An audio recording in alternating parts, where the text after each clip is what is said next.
નમસ્કાર ખેડૂત મિત્રો, આજે મારે વાત કરવી છે તુવેરનું વાવેતર કરતા ખેડૂતો માટે ખાસ.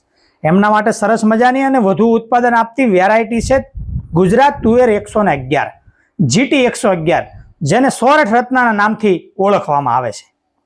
આ તુવેરની વેરાયટી સમગ્ર ગુજરાતની અંદર ભલામણ કરવામાં આવેલી વેરાયટી છે.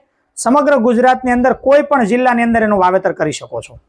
ખાસ કરીને એના વાવેતરના સમયગાળાની વાત કરીએ તો જૂન મહિનાના અંતથી લઈ અને જુલાઈના મધ્ય સુધી એનું વાવેતર કરી શકો છો. સરસ મજાનો વરસાદ થયા બાદ એનું વાવેતર કરવું જોઈએ. વાલા ખેડૂત મિત્રો, એના ખાસિયતની વાત કરીએ તો આ ગુજરાત તુવેર 111 એનો છોડ એ મધ્યમ ઊંચાઈ વાળો છોડ થાય છે અને વધારે શાખા ધરાવતો છોડ થાય છે.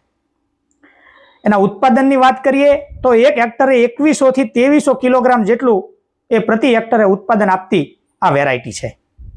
અને એના પાકવાના દિવસોની વાત કરીએ તો 170 થી 180 દિવસે તૈયાર થઈ જતી આ વેરાયટી છે. તો વાલા ખેડૂત મિત્રો, 111 તુવેર 111 વેરાયટીનું વાવેતર કરી અને એ વધારે ઉત્પાદન એ લઈ શકો છો. આભાર.